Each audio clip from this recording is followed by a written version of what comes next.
자, 이번 시간은 이제 한 2개 정도 나오니까 한번 정신을 한번 잘 한번 챙겨보시면 좋을 것 같습니다. 큰일 나니까. 자, 아직 법령은 그냥 한 90점 받을래라고 생각하셔야 됩니다. 80점도 간당간당 불안해서 못 사실 겁니다.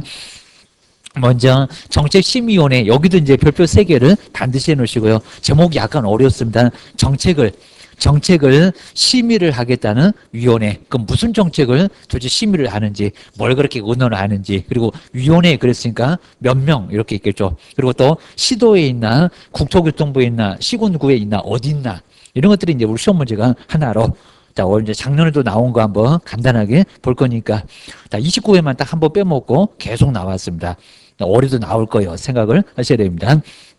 먼저 거기 박스 아래쪽에 1번 어디가 있냐고, 이런 거 의외로 안 냈습니다. 자, 먼저 시도 그러면 아예 안 된다는 겁니다. 어디 두겠다? 국토교통부. 우리가 이제 저 앞에 첫 번째 시간에 국토교통부, 그 아래 시도, 그 아래에 제일 쫄다고 시장군수구청장, 이렇게 보다 보니까 조금 이제 관계를 압니다. 자, 먼저 어디 있다고요? 이걸 또 어디 시도, 그럼 어느 시에다가 어느 도에다가 서로 머리끄댕이 잡고 싸우니까 그냥 국가에다가 둡시다. 그런 의미를 가지고 있습니다. 먼저 정책을 심의를 하기 위한 위원회에는 어디다가 두시다고요? 국토교통부. 첫 번째 줄에 저 그때 국토교통부를 꼭 박스를 좀 해놓으셔야 됩니다. 시도 X, 시군구 X. 시험장 가보면 시도에 둘 수 있다 이러면 아예 안 된다는 겁니다. 어느 시냐고, 서울이냐고, 경기도냐고 머리끄댕이 잡을 건데 게입니다. 거기다가 시군구, 그래 이제 그럼 더 난리 납니다. 200개가 넘어가는데 어느 구청에다가 어느 군수한테 줄 거냐고 게입니다. 머리끄댕이 잡으니까 안 되겠다. 국토교통부에 두자고 게입니다. 그 다음에 정책심의위원회는 정책이 맨날 있냐고, 둔다 그러면 아예 안 된다는 겁니다. 뭐라고요? 둘 수 있다. 이런 거 꼭 시험 문제 가면 된다는 겁니다. 근데 의외로 한 번은 안 내봤습니다. 둘 수 있다라고 해야지, 둔다 그러면 아예 안 된다는 겁니다. 꼭 기억해 놓으셔야 됩니다. 그러면 거기 왼쪽에 보실까요? 요거 이제 전에 옛날에 시험위원회 있을 때 약간 유사하게 냈었지만 안 낸 거나 다름없습니다. 왼쪽에 바로 1번 옆에 거기 왜 X라고 했나입니다. 내가 보면 맞는 것 같은데 이럴 것 같습니다. 뒤통수나 맞고 계시죠? 그입니다. 먼저 공인중개사 업무에 관한 사항을 심의를 하기 위해서 국토교통부까지 잘 맞았다는 겁니다. 잔악계나 불조심 그입니다. 끝에까지 잘 보시라니까 그입니다. 국토교통부에 그리고 공인중개사 정책심의원을 잘 나가더니 갑자기 심의원을 둔다가 아니라 둘 수 있다. 그 한마디가 틀렸다는 겁니다. 좀 어이없을 겁니다. 우리 문제가 이래요. 기억을 하셔야 됩니다. 아주 그냥 못 들어서 아주 안달인가 봐. 맞아요. 자, 둔다가 아니라 둘 수 있다고, 뭐 어디가 둔다고 했냐고, 필수기간이 아니라는 겁니다. 저기 옆에 있구만, 둘 수 있다. 이랬지, 둔다라고 한 적이 없다는 겁니다. 혼자 보면 또 짜증나고 그냥 안 피우던 담배도 갑자기 피우기 시작하고 그럴 겁니다. 둘 수 있다가 맞아. 둔다가 아니라 두어야 한다, 둔다 이러면 안 된다는 겁니다. 그 길목을 보시라니까 그입니다. 그 다음에 그 박스에 있는 거는 이미 시험 문제 정말 28회 때 나왔어요. 그입니다. 다음 중에서 심의사항이 아닌 것은 이렇게 나왔었다는 겁니다. 박스에 딱 4개죠. 오지선다 아주 만들기 편해갖고 딱 낸다는 겁니다. 뭐 협회 인가, 예, 뭐 인가라는 내용들이 답이었습니다. 먼저 첫 번째 심의위원회가 뭐 할까요? 먼저 공인중개사의 시험 등, 자, 우리 다음 주에 이제 시험을 배우실 건데, 시험 등 공인중개사의 자격 취득에 관한 사항. 문장이 너무 기니까 자격 취득만 꼭 묻혀놓을까요? 누가 자격을 취득하는지 정책심의위원회가 심의를 하겠다는 겁니다. 미성년자 시험 볼 수 있나 없나, 합격 점수는 얼마나, 자, 이런 것들을 바로 정책심의위원회가 심의를 해요 라고 기억을 하셔야 됩니다. 자격 취득. 그리고 저 뒤에 나오겠지만요, 시도지사가 반드시 따라야 된다. 그놈이 바로 여기 1번이다. 그입니다. 왜냐하면 시도지사가 시험 문제 내니까 자격 취득은 정책심의위원회가 결정하면 반드시 따라야 한다. 라고 한다는 겁니다. 그리고 이제 그 전에는 이제 27회 때는 저기 중개보수를 결정하면 따라야 한다. 왜 틀렸느냐? 요것도 나왔었다는 겁니다. 기억하셔야 됩니다. 그 다음에 두 번째, 우리 재정 목적에도 있지만 부동산 중개업의 뭐 육성에 관한 정책을 심의를 하겠죠. 우리 재정 목적이 있다는 육성. 그러면 전문성 제고나 국민경제 이바지하고는 전혀 관련이 없다는 겁니다. 그냥 육성, 요것만. 자, 육성만 꼭 묻혀놓으시가요. 잘 되라는 육성 정책을 심의를 하겠다입니다.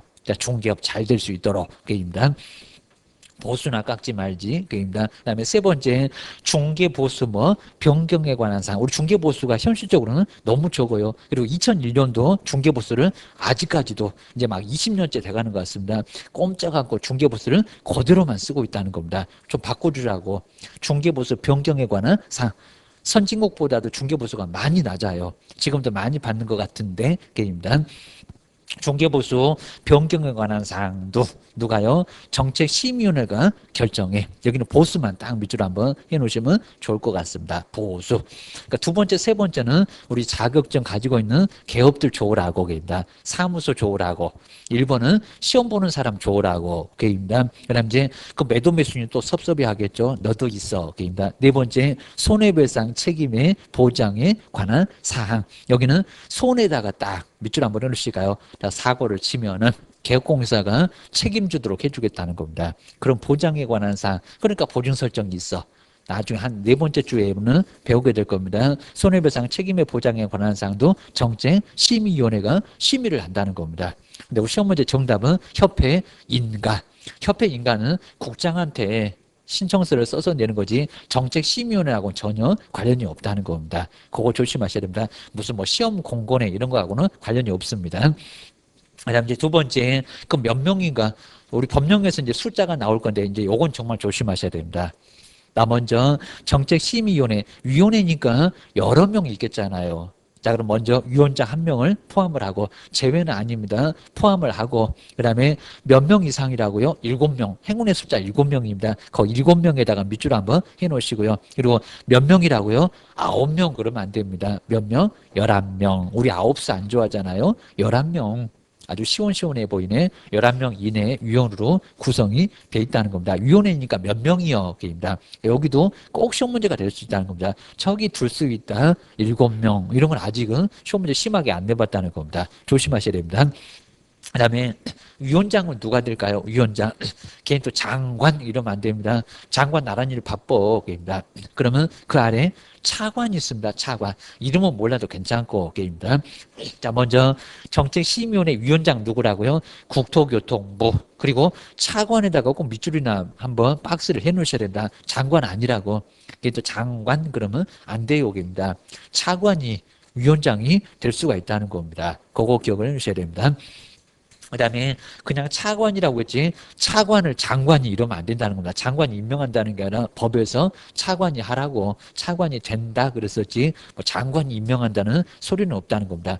위원은 장관 임명해. 기억을 하셔야 됩니다. 그리고 그 뒤에 그런 중요한 건 없고요. 그냥 심의위원회 대표하고 그 다음에 업무를 총괄하고 직무를 이제 수행을 하고 이런 것만 기억을 해놓으시면 될 것 같습니다. 그리고 두 번째가 이제 한 명 뽑아놨죠. 그러면 총 다 해서 7명에서 11명을 만들어야 되니까 위원은 누구냐고. 위원은 저 박스에 있는 것도 간단간단하게 시험 문제 낸다는 겁니다. 누구 되는데 안 된다. 없는데도 위원이 된다. 이러면 엉뚱한 소리가 됩니다. 먼저 심의위원회 위원은 그 위에는 위원장이었었고요. 위원은 다음 어느 하나에 해당되는 사람 중에서 여기는 위원장 그러면 안 된다는 겁니다. 누구요? 국토교통부 장관. 이것도 심하게 안 내봤습니다. 제일 아래줄에 있는 장관이 임명하지 위원장이라는 차관이 아니라는 겁니다. 그것도 기억을 해주셔야 됩니다. 그러면 이제 왼쪽에 있는 거 이제 58페이지에서 이렇게 OS 돼 있는 거 이런 거 잘 보셔야 됩니다. 그게 출제 포인트. 그리고 거의 유사하게 나옵니다. 이런 거 좀 꼼꼼하게 보면서 저건 알아. 저건 헷갈리고 나중에 계속 내 발목 잡겠다. 이런 놈들을 잘 추려놔야 됩니다. 먼저 자 위원장이 장관이라고 했네. 어디 가면 장관이 나오니까 그렇습니다. 위원 뽑을 때는 장관이 등장해. 보실까요? 공인중개사 정책심의위원회 위원장은 국토교통부 장관이 된다. 장관이 아니라 누구라고요? 차관. 정말 꼼꼼하게 안 보면 그냥 다 틀리게 생겼죠. 그 정도니까 꼼꼼하게 좀 보시랍니다. 차관이지 뭔 장관이요. 위원장이 나란 일도 바쁜데 네가 그거나 하고 있을 얘기입니다. 그래서 장관 쫓겨나 기억을 하셔야 됩니다. 그다음에 옆에 이제 59페이지에서 이제 누군지 먼저 국토교통부에 있으니까 국토교통부 몇 급 4급입니다. 저는 죽을 사자가 등장했네요. 4급이면 상당한 고위직입니다. 딱 중간 정도 되는데 4급 이상에 9급부터 출발하면 저거 4급 되려면 언제 갈 건지 아주 속 터질 겁니다. 4급 이상에 공무원이고 그다음에 고위 공무원단에 속하는 고위는 급수는 없고 일반직 공무원도 저 7명 만들 때 들어갈 수 있다는 겁니다. 누가 되나 이런 것들은 꼭 신경 써봐야 됩니다. 이런 박스도 갑자기 내놓으면 예상못한 문제로 내면 아주 어렵다는 겁니다. 꼭 저것들이 골탕 내에는 먹이는 문제를 내. 그 다음에 2번 보시니까 이제 대학이 될 건데 이제 학교에서 부교수 이상의 정교수 아닌데도 괜찮고 이상의 직에 재직하고 있는 사람도 된다. 아직은 안 내봤지만 부교수 이상도 가능해 라고 기억을 하셔야 됩니다. 그 다음에 세 번째 변호사 법을 잘하니까 변호사도 가능하겠죠. 그리고 아까 무슨 돈 손해배상 보수 이런 거 나오보니까 공인 회계사 공인중개사 말고 여기는 공인중개사가 안 나옵니다. 공인회계사 자격이 있는 사람 자꾸 돈 자주 만지는 사람도 있어야 될 거고 법하고 돈 생각을 하시면 될 것 같습니다. 그 다음 이제 네 번째 공인중개사 협회 아까 뭐 중개업 잘 되라 이런 것들은 협회하고 관련이 있을 겁니다. 협회에서 출전하는 사람도 되고 협회는 저기 뒤에 가서 이제 한 문제 나온다고 작년에 3개씩이나 나왔었습니다. 협회도 한 문제가 나오니까 우리 단체 나중에 배울 거예요. 기억을 하셔야 됩니다. 그 다음 이제 5번 여기 이제 또 산업인력관리공단이겠죠. 공인중개사 자격시험에 관한 업무를 위탁은 산업인력관리공단에서 위탁받았습니다. 애들 컴퓨터 시험 많이 내는 공단입니다. 위탁받은 기관에 장이 추천하는 사람도 되고 협회도 나오고 산업인력관리공단도 나오고 그 다음에 6번째 비영리 민간단체가 많이 있죠. 영리 말고 비영리 민간단체에서 추천하는 사람도 위원이 될 수 있다는 겁니다. 아주 7명 만들려고 박스에 8명 들어있네 게임입니다. 그리고 7번째 소비자 단체 아래 보실까요? 한국소비자원 게임입니다. 즉 불량품 신고 들어가는 곳 게임입니다. 소비자원의 임직원으로 현재 재직하고 있는 사람 그 사람도 가능하다는 겁니다. 근데 자꾸 되는데 안 된다. 없는데도 있다. 막 속일 거니까 조심하시라는 겁니다. 이 8번째 이제 우리 공인중개사가 약간 나올 수가 있을 건데 부동산 그다음에 금융 관련 분야에서 그럼 저기 은행도 되겠죠. 그다음에 저기 증권회사도 되겠죠. 관련 분야에서 학식과 경험이 좀 풍부한 사람 이런 사람들이 위원이 될 수가 있다는 겁니다. 이런 박스는 꼭 눈여겨서 보셔야 됩니다. 저것들이 뒤통수 치는 문제는 우리가 신경을 안 쓰니까 8사람 중에서 가능하다. 게임입니다. 그다음 이제 가로 세 번째 그럼 임기는 아까 이제 임기는 얼마 정도가 될까? 임기 몇 년? 2년. 2년으로 하고요. 2년 그입니다. 3년은 너무 길고 1년은 너무 짧고 그런 것 같습니다. 꼭 욕하는 소리 같은데 2년 그입니다. 2년을 하고요. 그다음 아래 보실까요? 그다음 만약에 사임 등으로 나중에 나간 사람 그러면 다시 2년으로 할까요? 아니면 남아있는 기간으로 할까요? 이것도 우리 시험 문제 나온 적이 있었다는 겁니다. 그냥 남은 기간. 잔임기간이겠죠. 그럼 2년인데 1년만 하고 나간 사람이 있다. 데이터가 들어왔다. 또 2년이 아니라 남아있는 기간 1년 이렇게 하겠다는 겁니다.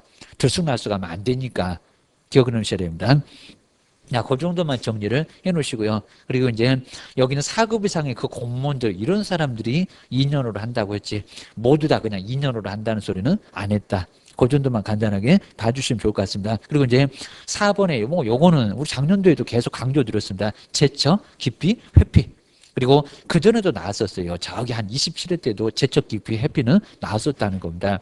28회만 통으로 그냥 저 박스에 있는 거 심의사항 요것만 물었을 뿐입니다. 요놈은 올해도 또 나올 거라는 겁니다. 제척, 기피, 회피. 기억을 해주셔야 됩니다.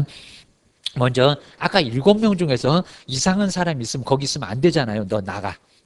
내보내자는 게 제처, 기피, 회피라고 볼 수 있다는 겁니다. 그럼 여기 이제 유사한 것들은 꼭 바꿔서 막 시험 문제 내니까 엄청 어려울 수 있다는 겁니다. 지금 처음에는 좀 어려우니까 감만 잡으셔야 됩니다. 먼저 한번 제척 보실까요? 제척은 너무 심하니까 그 사람은 법에서 떼버리겠다는 겁니다. 너 거기 7명에 있지 말어.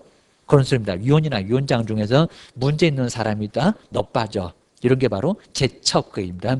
제거합시다. 이런 소리가 나왔습니다. 제거해서 배척합시다. 이런 소리 같습니다. 그럼 이제 우리 법에서 그냥 빼버린다는데 한번 박스 한번 4개 보시까 죽을 사자. 요 4명은 정말 죽어. 그 소리는 다름없을 겁니다. 그러면 1번에 보실까요? 위원 또는 그 배우자이었던 사람이 해당 안건의 당사자. 그러니까 당사자가 갑이 불려왔는데 심판받는다고 불려왔는데 근데 위원이 배우자라는 겁니다. 남편 사건을 부인이 다루게 생겼네. 그러면 어쩔까요? 말이 안 되고 쪽에입니다. 그러니까 그 해당 안건의 당사자 하고 배우자 사이였다는 겁니다. 아니면 배우자이었던 현재는 아니라고 하더라도 과거에라도 부부다. 그럼 그 사람이 있으면 될까요? 안 될까요? 안 되겠잖아요. 그러니까 정말 법에서 뺀다는 소리가 너무 당연해서 빼게 생겼다. 이 소리 합니다.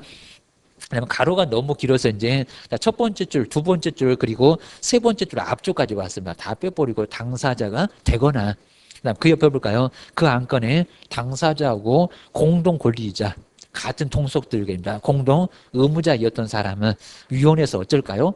빠져야 될 거라는 겁니다. 그러니까 당사자가 남편인데 부인이 거기 위원으로 돼 있다는 겁니다. 그럼 어쩌자고요? 빼자고. 아니면 본인 사건을 본인이 다루면 되겠냐고. 된다 안 된다? 안 된다. 그러니까 심하니까 뺀다는 거는 뻔하다는 겁니다. 그럼 이제 친분관계가 약간씩 좀 떨어져요. 그러면 2번 볼까요? 근데 위원이 해당 안건의 당사자와 이혼을 A라고 하게 되면 갑이 바로 끌려왔는데 당사자인데 그 사람이 친족이라는 겁니다. 친족. 그 다음에 친족이었던 경우 이런 건 어쩌자고요? 빼주자는 겁니다. 막 남편 사건이 아니라 여기는 장인 사건을, 그리고 사위가, 장모 사건을 사위가 이렇게 생겼다는 겁니다. 자, 그러면 어쩌자고요? 빼자고 게임다. 뭐 친족 게임다. 자, 친족이었던 경우도 빼자. 뭐 형제자매도 빼야 될 거고 게임다. 그다음에 세 번째 보실까요?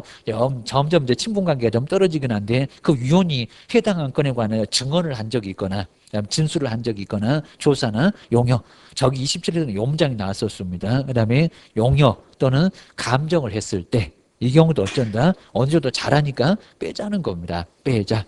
당사자가 갑인데 의리, 증언을 한 적이 막 있다는 겁니다. 근데 그 의리 바로 위원이다. 그럽니다. 너 빠져.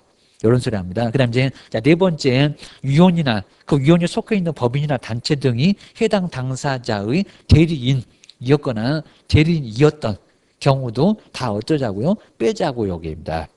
여기도 이제 빼자. 대리인도 친하니까 맡겼지. 뭐 집사라. 맡기는 게 바로 본인 대신해서 대타가 나서잖아요. 대리인 경우도 친분 관계가 너무 심하니까 얘도 뺍시다. 그럼 첫 번째 배우자에다가 꼭 밑줄 한번 해놓고요. 두 번째는 친족에다가. 그리고 3번에는 저기 첫 번째 증언 요 정도만. 네 번째는 대리인. 공장만 딱 밑줄 해놓으시고 이 네 사람은 친분 관계가 너무 심하게 있으니까 그냥 아예 한 통속 들게입니다. 안 빼면은 문제가 돼. 심판 결과가 이상하게 나올 거라는 겁니다. 심의 결과가. 그러니까 뺍시다. 라고 기억을 하셔야 됩니다. 그 다음 두 번째는 오히려 당사자가 빼달라고 신청을 해요. 게입니다. 자, 첫 번째 1번은 제척은 법이 빼는 거고, 자, 두 번째는 신청이 들어와요. 게입니다. 자, 먼저, 자, 그 아래 보실까요? 해당 안건의 당사자는, 그럼 끌려온 심판 대상, 당사자가 위원에게 공정한 심의 의결을 기대하기 좀 어렵다는 겁니다. 평소에 앙숙들 게입니다. 아니면 우리 사부님하고 아니면 제자 이런 관계가 있으면 껄끄럽잖아요. 선배님을 봐줄 수도 없고 아니면 아예 또 펼 수도 없고 그럽니다. 이렇게 기대하기 어려운 사정이 오히려 있으면, 그리고 누가 신청을 한다고요? 당사자가 오히려 신청합니다. 빼달라고. 심의위원회에 기피 신청을 나 저희 피하고 싶으니까 위원 하나 빼달라고 그럽니다. 저 왼수가 저기 왜 있냐 이럴 겁니다. 기피 신청을 할 수가 있고, 자, 두 번째 줄에 신청에다가 꼭 동그라미 하시가 법에서 빼겠다. 제척. 그리고 당사자가 신청해서 빼주세요 라고 하는 게 바로 뭐라고요? 피하고 싶다고.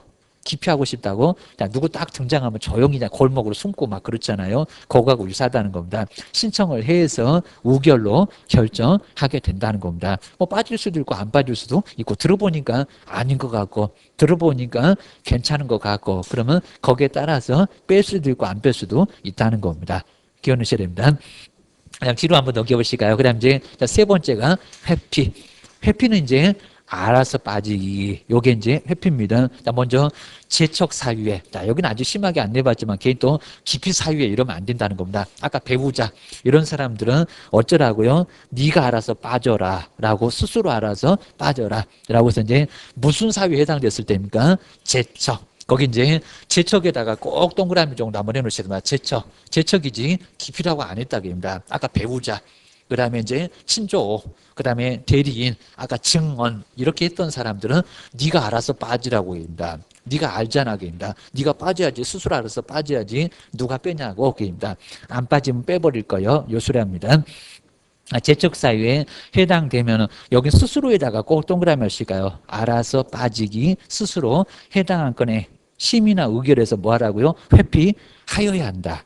그럼 안 빠지는 사람도 있을 겁니다. 저거 직이네 그러면 장관이 확 빼버릴 겁니다. 국토교통부 장관은 여기다 차관 그러면 안 됩니다. 뽑은 사람이 빼야지. 왜 또 차관이 갑자기 등장하냐고. 장관은 아까 이제 위원이 아까 보셨던 그 어느 산에 해당되면은 아까 박스에 있었던 거 그리고 회피하지 아니하면 해당 위원은 어쩔 수 있다고요. 해촉. 너 빠지라고. 빼버리겠다는 해촉을 할 수가 있다는 겁니다. 딱 여기서 정도가 한 문제 나온다. 그리고 이제 그 아래는 이제 간간히 조금 나왔었는데 이제 많은 중요한 내용들은 그 위에 다 있습니다. 그다음 이제 세 번째 회의는 간단하게 보시고요. 저 위원. 자, 심의원의 회의를 소집하고 의장. 거의 내본 적은 아예 없을 정도고요. 그다음 이제 자, 2번도 그냥 간단하게 보시면 되는데 우리 보통 의결할 때는 제적.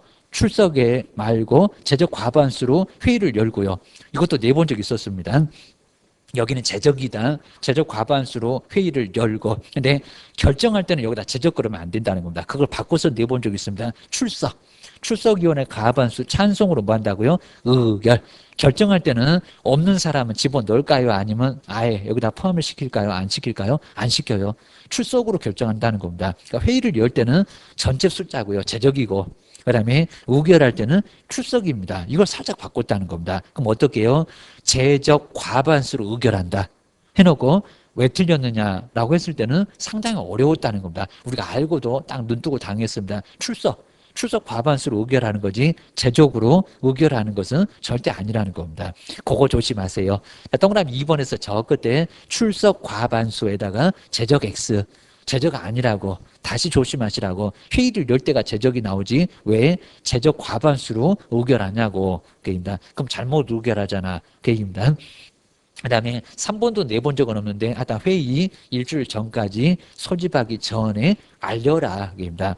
우리 보통 숫자는 이제 다른 쪽에서 많이 나오니까 저 7일도 조심하시고 일주일 정도는 기간을 좀 줘야 되고 그 다음에 자 2번에 간사 이제 간사 같은 거 거의 안 내봤는데 사무를 처리할 위원장 혼자서 아주 죽어나니까 총무 같은 사람이 있어야 된다. 간사 한 명을. 근데 간사는 둘 수 있다 그러면 안 된다는 겁니다. 뭐라고요? 둔다 그래야 됩니다. 아까 정책심의원회도 둘 수 있었는데 간사만큼은 반드시 어쩌라고요? 둔다. 둘 수 있다가 아니라 여기는 둔다 그랬다는 겁니다. 그다음 이제 2번에 우리 간사는 국토교통부 소속 공무원 중에서 지명합니다. 딴 쪽이 아니라 꼭 기하시라. 국토교통부에 있으니까 그 공무원 중에서 간사되라. 이놈 간사가 정말 아주 간사합니다. 그 다음에 고생했으니까 수당이나 여비 지급할 수 있고 그 다음에 요 4번도 우리 시험 문제가 그냥 안 틀리고 나온 지문이었습니다. 자 먼저 시행령에서 정한 거 외에 심의원의 운영에 관해서 필요한 사항들은 누가요? 근데 갑자기 위원장이 나옵니다. 법이 아니라 장관이 아니라 위원장이 정한다. 꼭 마지막에 막판에는 위원장이 힘 좀 쓰더라 라고 기억을 꼭 넣으셔야 됩니다. 자, 그럼 이제 61페이지에서 우리 작년도 문제가 정말 여기는 바로 나왔었습니다. 작년도. 자, 이렇게 요 제목으로 거의 그냥 옳은 거 해놓은 건 상당히 좀 어려운데 틀린 거라고 요게 바로 작년도 문제. 이제 올해가 30일이니까 작년도 문제다. 아주 따끈따끈한 문제다. 그입니다. 이제 설명에서 틀린 것은 뭐냐고 이제 올해는 다르게 나올 수 있겠죠. 1번 둔다 이렇게 나올 줄 모릅니다. 어디 또 시도에다가 둘 수 있다. 그래도 안 된다고요. 먼저 정책심의원회는 1번 국토교통부에 딱 정확하죠. 심의원회를 뭐 한다? 둘 수 있다. 아주 정확하죠. 국토교통부 맞고 둘 수 있다도 맞고 그 두 군데가 보이나 보셔야 됩니다. 올해도 분명히 나올 거라는 겁니다. 기억하셔야 됩니다. 그다음에 2번 보실까요? 숫자가 맞았는지 볼까요? 이제 저 숫자가 막 달라질 겁니다. 자, 심의원회는 위원장 한 명을 포함하여 자, 심하게 안 되겠지만 제외 그러면 안 됩니다. 포함 안 하고 포함하여 7명 과반수 결정하려면 홀수가 나와야 됩니다. 7명 이상 그리고 몇 명? 11명. 그게 또 9명부터 출발하면 안 됩니다. 행운의 숫자 7명에서 11명. 축구한다 11명 게임입니다. 야구는 9명이고 게임입니다. 그 다음에 세 번째 보실까요? 자, 2번도 아주 정확하네요. 게임입니다. 그 다음에 3번에서 보시면 자, 심의원회 위원이 해당 안건에 관하여 자문을 아까 자문 나왔죠. 증언하면서 자문 나왔죠. 그러니까 이런 질문이 지금 계속 나온다는 겁니다. 그럼 이게 제척이요, 기피요, 회피요. 이 문장 이제 달라질 수 있어. 올해는 자문을 한 경우는 옛날에 용역하면서 그 문장도 나왔었는데 또 문장 하나 살짝만 바꿨네. 자, 자문을 한 경우는 친하니까 자문하겠잖아요. 여기입니다. 조언하고 이런 것들입니다. 옆에 딱 붙어갖고 그럴 겁니다. 자문을 한 경우는 심의원회의 심의 의결에서 뭐 한다? 제척된다. 맞잖아요. 당사자가 끌려왔는데 제가 자문한 적이 있었네. 이러면 너무 친하니까 그럴 거라는 겁니다. 좀 아주 정확하죠. 여기다가 제척인데 깊이 그래도 안 된다는 겁니다. 제척 맞아. 3번도 맞았네. 그러니까 요 3번에서 약간 고민했을 겁니다. 맞네요. 게임입니다. 그 다음에 4번 해보실까요? 자, 심의위원회 위원장이 요 문장 약간 정말 치사했습니다. 여기 부위원장 있어요, 없어요? 하면서 우리 작년도 프린스몰도 있었는데 위원장이 부득이한 사유로 직무를 수행할 수 없을 때는 근데 이제 갑자기 헤매는 게 부위원장이 있었나 없었나 입니다. 근데 사실 없었습니다. 자, 부위원장이 그 직무를 대행한대요. 자, 부위원장 있다 없다? 없다. 정말 작년도 프린트물에 보게 되면 정책심의원회 부위원장 없어라고 나왔었다는 겁니다. 저기 협회 가서 헷갈리니까 이것들이 정말 치사하게 살짝 이렇게 냈다는 겁니다. 4번이 틀렸어요. 그러니까 요 4번을 못 찾았으면 어째도 답이 없대 해갖고 뱅뱅 돌다가 에라 모르겠다 2번 이랬을 겁니다. 그럼 이제 나오면 또 3, 3치 박수치고 게임입니다. 그다음 5번. 그러니까 이것도 이제 틀리게 한 적이 있었는데 이제 틀렸는지 볼까요? 심의위원회 회의는 회의를 열 때는 까탈스럽죠. 제적. 저기 이제 공법에 가면 막 재건축에서 거기 막 요건 뭐 4분의 3등 막 나오고 할 건데 자 그것도 뭐 반드시 나오지만요. 제적용 과반수 출석으로 회의의 개의하고 맞죠? 제적 맞습니다. 처음에 출발할 때 제적 맞았고요. 그다음에 의결할 때는 여기다 제적해서 틀린 적이 있었다는 겁니다. 출석용 과반수 찬성으로 뭐 한다? 의결. 맞잖아요. 잠깐만 저 4번이 답이라는 거 몰랐으면 이거 뱅뱅 돌았을 겁니다. 답은 바로 여기서는 4번. 4번이 틀렸다. 여긴 부위원장이 없다. 그입니다. 협회 나가야 있어. 정말 요 4번은 아예 소스를 좀 써놨습니다. 나머지가 이제 중개대상물인데, 근데 중개대상물이 이제 가장 중요합니다. 가장 중요하니까 이제 오늘 마지막으로 이제 중개대상물 한번 정리를 좀 잘 해놓으시고요. 그리고 우리 법령의 앞쪽은 이상하게 앞쪽이 또 너무 어렵게 막 나오다 보니까 막 그냥 못해 먹겠네 하는데, 자 그러진 않습니다. 그리고 자, 시험 문제가 심하게는 안 나오니까요. 일단 간단하게 봐주시면 좋을 것 같습니다. 자 먼저. 자, 61페이지에서 이제 마지막으로 중개대상물. 우리 작년도에 나왔던 문제 아주 간단했었고요. 중개대상물. 그래서 여기도 이제 한 문제가 반드시 나올 수밖에 아예 없다는 겁니다. 그래서 이제 자, 중개대상물. 여기가 이제 한 문제가 반드시 출제가 꼭 되니까요. 바로 정리를 한번 잘 해놓으셔야 됩니다. 나 먼저 자, 첫 번째 우리 이제 중개사물의 토지. 아까 여기다 썼었죠. 토지, 건물, 임모, 공장재단, 광업재단. 근데 토지하고 건물에서 거의 시험 문제 다 나옵니다. 그러니까 너무 그냥 임목에도 너무 요즘은 아예 안 내다시피 하는데 신경 쓰지 아예 마셔도 괜찮습니다. 먼저 우리 토지가 있을 건데요. 토지는 쭉 한번 이렇게 보시게 되면요. 토지는 하나의 연속되어 있는 하나의 공간이라는 겁니다. 근데 요건 이제 인위적으로 뭐 합니까? 막 쪼개서 이렇게 뭐 한다고요? 등록도 하고 그러니까 이제 우리 공시법에서는 등록을 어디다가 하는지 등록을 마친 후에 이제 뭐도 합니까? 등기하고 조각조각 쪼개갖고 막 그러면서 막 지번부여도 1번이네 2번이네 여기는 또 뭐 2-1이네 해가지고 막 지번부여하는 것도 다 배우고 하는 것들이 막 이렇다는 겁니다. 뭐 4번이네 5번이네 하면서 이제 또 5-1이네 5-2네 하면서 이제 쭉 해서 이제 이렇게 토지의 소재나 면적 같은 것을 바로 이제 등록을 먼저 해놨을 거라는 겁니다. 먼저 첫 번째 우리 토지는 등록을 이렇게 먼저 하고요. 등록을 그러니까 등기부터 먼저 하는 게 아닙니다. 절대 순서가 있습니다. 먼저 등록을 먼저 한다는 겁니다. 그러면 등록을 어디다 하나요? 시군구에 이렇게 시군구에 등록을 하는 거지 등기소 가는 게 절대 아니라는 겁니다. 시도 가는 것도 아니고 그리고 국토교통부 가는 것은 더 아니고 우리가 편하게 시군구에다 등록을 할 수 있다는 겁니다. 우리 다음 주에 배우시는 중개사무소 등록도 시군구역입니다. 그럼 이제 등록을 하면서 토지대장 이렇게 만들어지고요. 그럼 토지대장에는 소재, 면적, 지목 이런 게 여기 나와 있다는 겁니다. 그러니까 이런 걸 확인해보고 우리가 설명을 자세하게 해야 된다는 겁니다. 그리고 거리도 나왔겠죠. 이렇게 이제 도면입니다. 그러면 지적도 그리고 이제 더 자세하게는 이제 경계점 좌표 등록부, 막 대지권 등록부 여러 개 공부가 있다는 겁니다. 그러니까 토지대장 떼려면 등기소 가면 안 되고 한정치산자 그럽니다. 시군구에 가서 대장을 떼러 가셔야 된다는 겁니다. 300원을 들고 가야 되고. 인터넷으로도 뗄 수가 있고, 게임입니다. 그리고 이제 등록을 마치고 나서는 이제 뭘 해야 됩니까? 등기. 자, 등기를 했을 때 이제 필되면서 토지가 등기되면서 거래를 할 수가 있다는 겁니다. 그래서 등기. 자, 등기는 또 어디서 합니까? 등기소입니다. 등기소. 자, 이렇게 임자가 아예 다릅니다. 자, 등기소에 하면서 지금은 이제 등기부 등본 그러면 아예 안 된다는 겁니다. 이제 용어가 바뀌었다고요. 뭐라고요? 등기상. 자, 등기사항을 뭐 할 수 있는, 증명할 수 있는 서면이라고 해서 등기사항 증명서로 바로 이제 등기가 돼 있다는 겁니다. 기억하셔야 됩니다. 이렇게 이제 증명서가 있을 건데, 자, 그러면서 먼저, 우리 등기사항 증명서는 표제부가 먼저 나오죠. 표제부. 자, 표제부는 뭘 한다고요? 표시. 그래서 이제 토지나 건물에 표시를 해 놓는 게, 그럼 거기에 소재 면적이 쫙 나올 겁니다. 그럼 소재 면적 어디 나왔더라?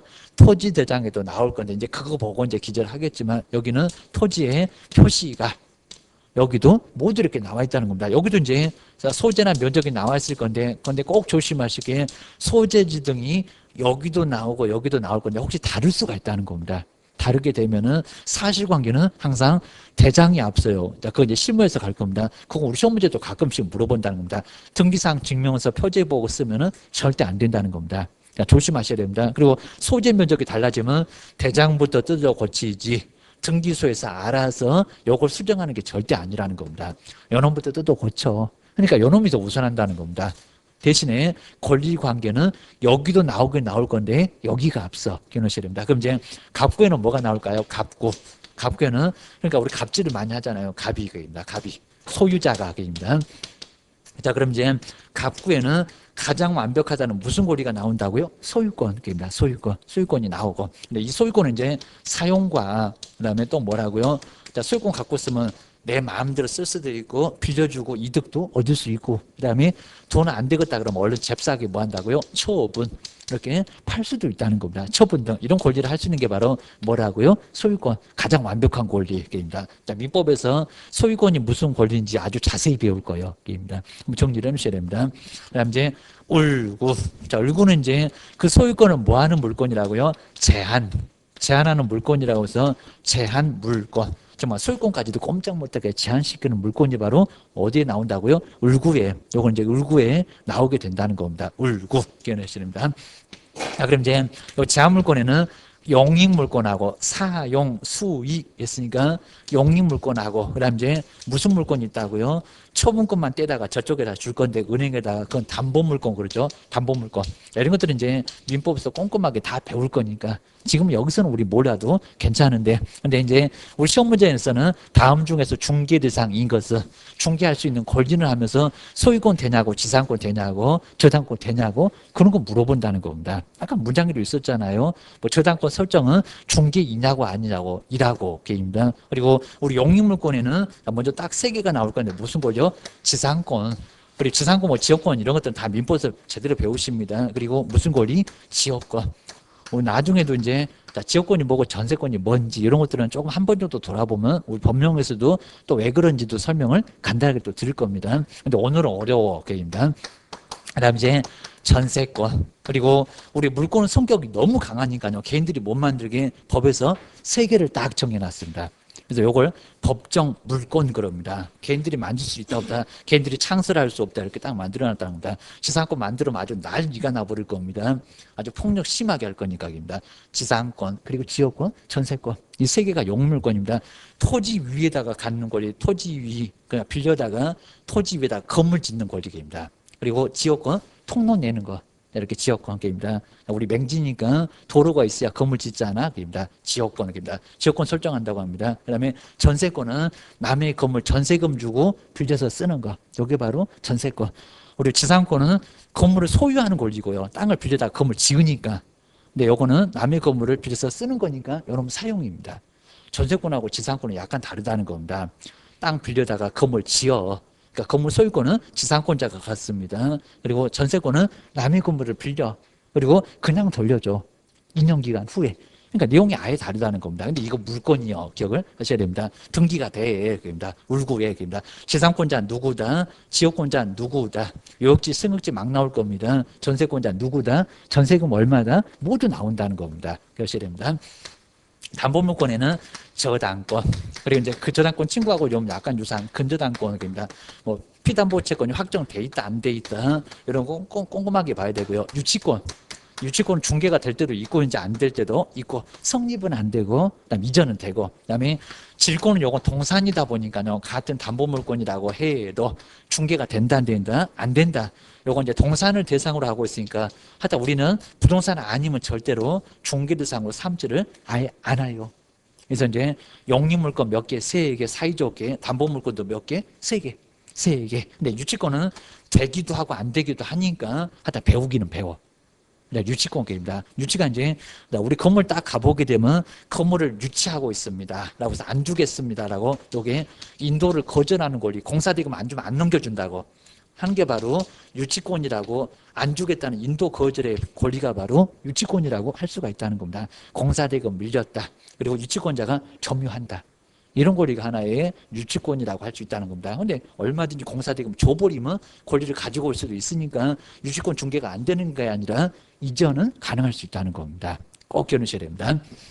그 다음 이제 우리 토지 중에서 이제 조심하실 게, 그럼 이제 무주의, 우리 작년도 시험 문제 바로 여기 나왔습니다. 우리 어렵지 않았고요.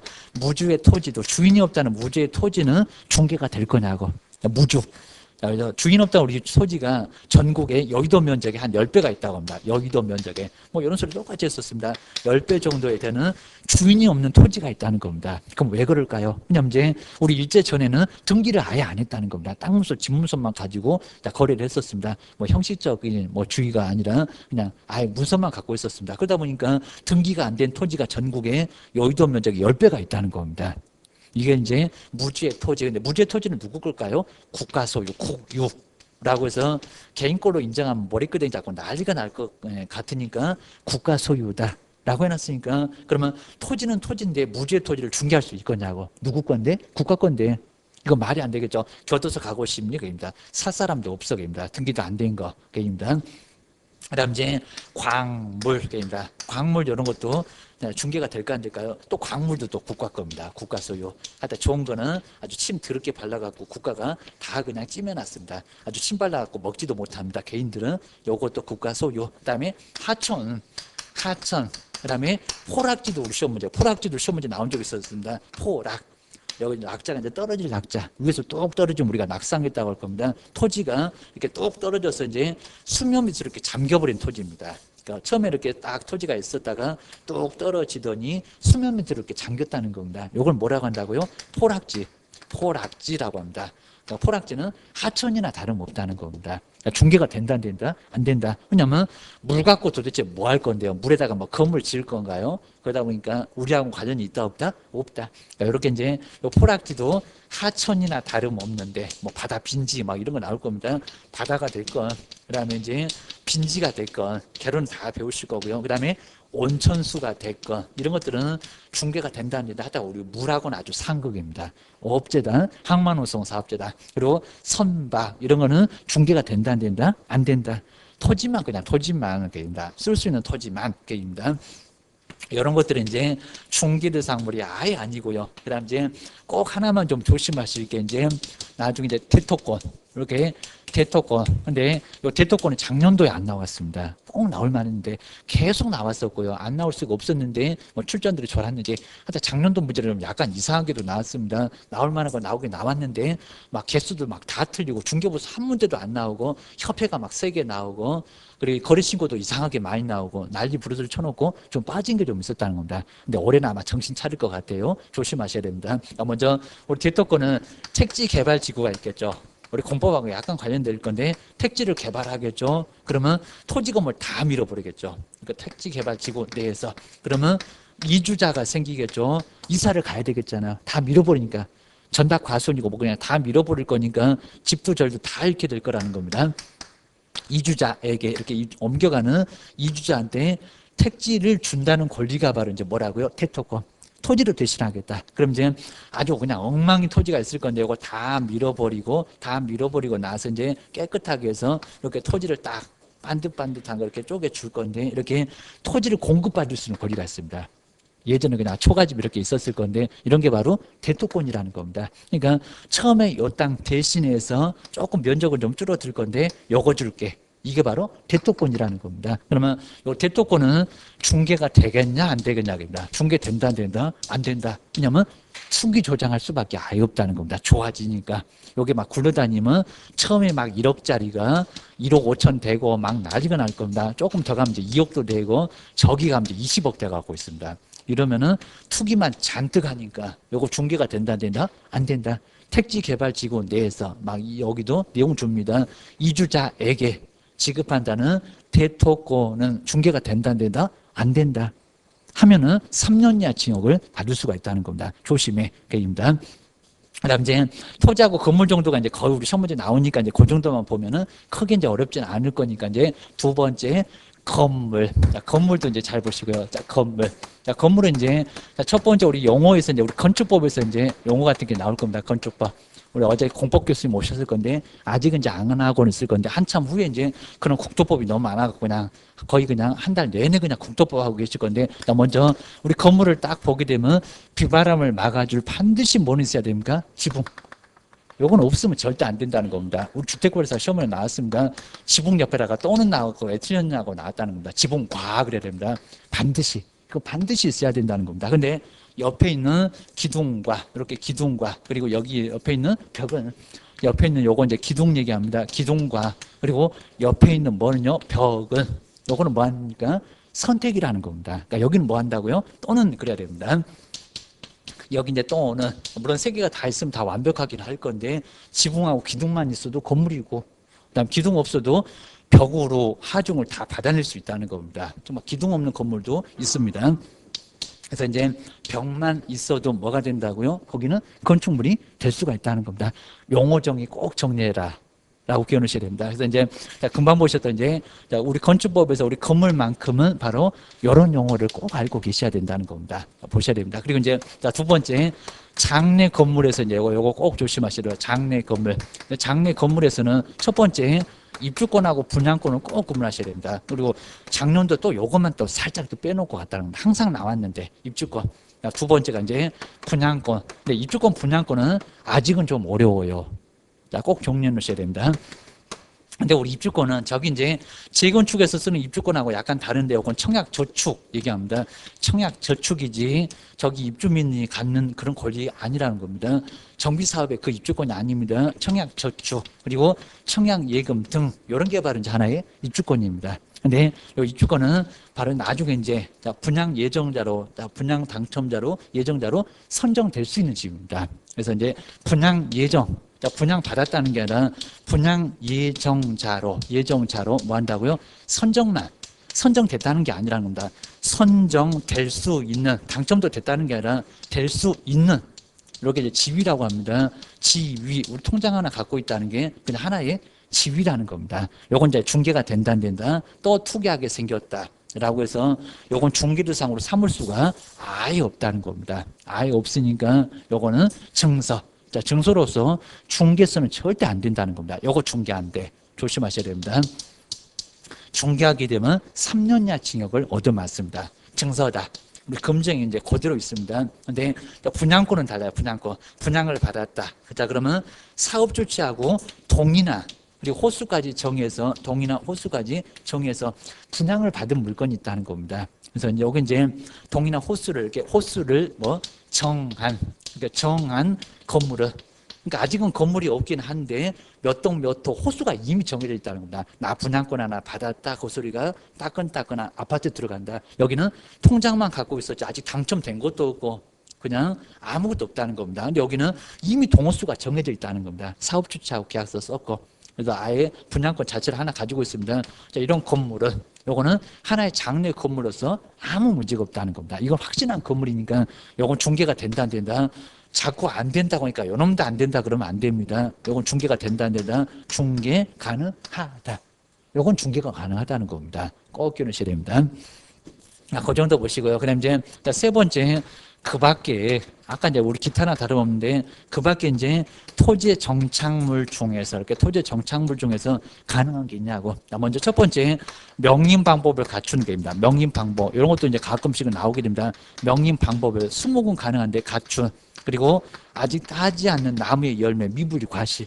이라고 해서 이제 갖춘 미분리에 이제 따지 않는 것을 미분리라고 합니다. 미분리에 뭐 과실도 요건 이제 중개가 되냐 안 되냐입니다. 자, 조심하셔야 됩니다. 요건 이제 과일 열매는 요건 이제 중개는 되지는 않습니다. 근데 과일 열매 말고 이제 명림 방법을 갖춘 수목은 되는데 헷갈리시면 안 됩니다.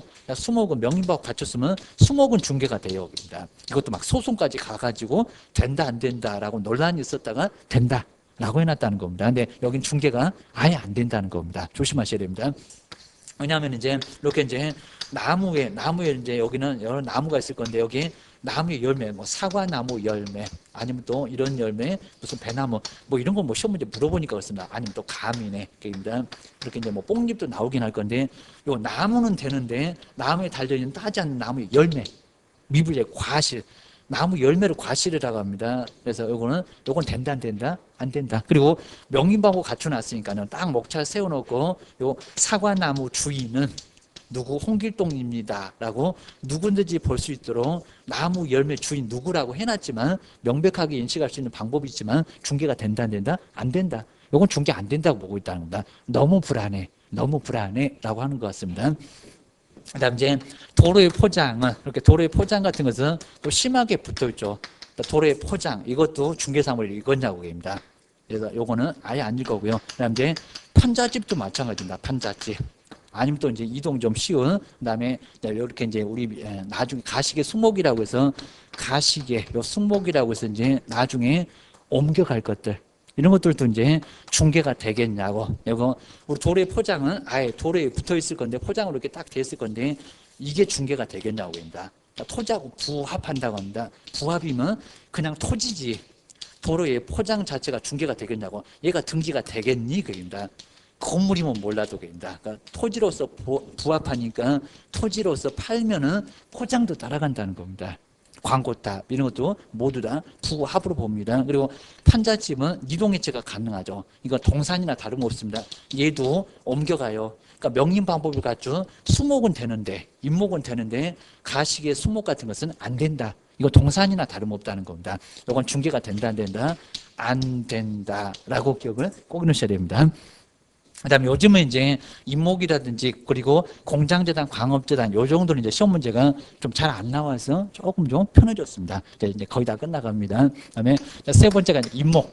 자, 임목은 조심하실 게 수목부터 먼저 이렇게 출발해요. 수목. 그냥 아예 등기 안 하는 이렇게 나무입니다. 나무가 쫙 있을 건데요. 먼저 첫 번째는 등록을 먼저 해야 된다는 겁니다. 그러니까 이 과정이 만만치가 않습니다. 자, 등록은 시군구에서 항상 우리 건물하고도 똑같습니다. 나무도 그래요. 시군구 가서 등록하고 등록하는 방법 물어보지도 않아요. 저거 사진 찍어다가 등록원부에다 올린다고 합니다. 임목도 등록원부가 있습니다. 농지원부처럼. 그러니까 시군에 등록을 하고 그다음에 저 나무를 등기까지 했을 때, 그러니까 조심하실 게 등기 안 한 게 수목입니다. 요거 등기 안 한 거, 저기 그냥 벌판에 있는 것들 다 그냥 수목일 겁니다. 등기 안 한 거. 근데 만약에 등기까지 하게 되면 요걸 임목.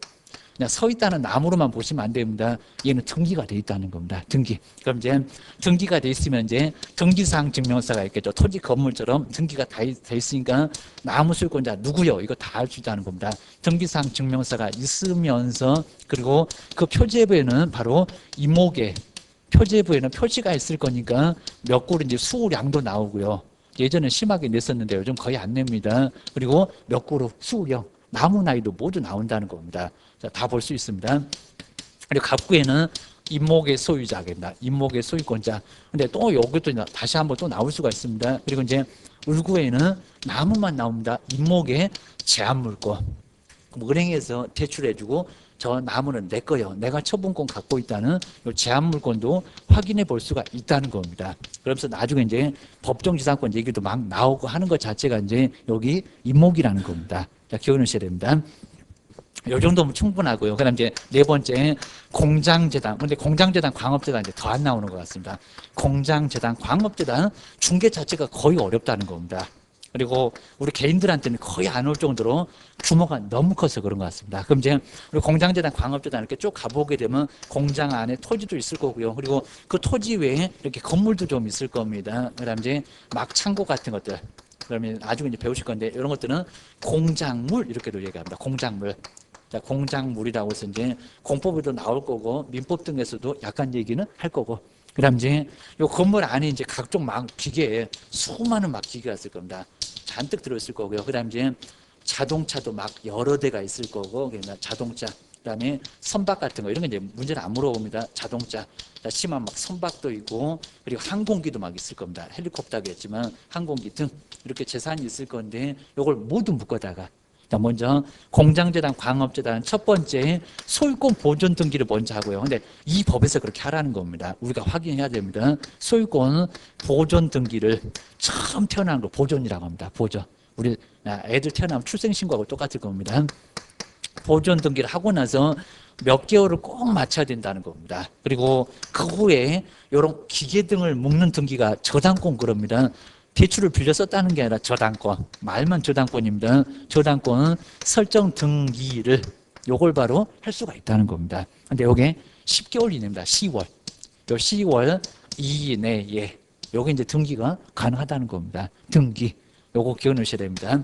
그래서 이제 요 정도만 보시면 되고요. 그다음 두 번째, 요건 잘 안 물어볼 건데 토지나 그리고 토지나 건물이 우리 토지나 건물이 그리고 공장 재단에 속하였다. 이게 좀 많이 어렵습니다. 재단에 그리고 속하였다 이렇게 속겠다는 그 취지가 있을 겁니다. 속겠다는 취지는 도대체 어디에서 확인할 수 있을까요?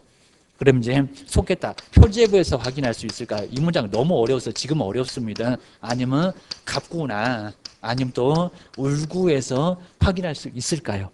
먼저 우리가 속겠다는 것은 권리가 갑니다. 누구누구한테 속했다 권리가 가는 쪽은 갑구나 울구 쪽에 갑니다. 갑구나 울구 쪽. 이거 많이 어렵습니다. 근데 표제부는 표시만 하고 있죠. 소재 면적 그리고 뭐가 있다. 이 정도만 표시하다 보니까 속겠다는 것은 표제부에는 없어 보입니다. 그러니까 표제부가 아니라 갑구나 울구에서 확인해 볼 수가 있다는 겁니다. 이 문장이 나올 건데 이거 많이 어려워요. 그리고 뭐 시험 문제 내는 거 아니니까 10개월만 딱 정리를 해 놓으시면 어렵지 않아. 기억을 꼭 해놓으셔야 됩니다. 이 정도만 해 놓으셔도 충분하게 이제 정리가 되니까 한번 그 정도만 정리를 한번 해 놓으시면 될 것 같습니다. 자, 그 정도 한번 해 놓으시고요. 그 다음 이제 이 내용들은 이제 다음 주에 오시면 이제 한번 풀어보긴 할 건데, 그리고 우리 프린트물이 있었죠. 프린트물. 그 프린트물을 한번 정리를 해 놓으시면 좋을 것 같습니다.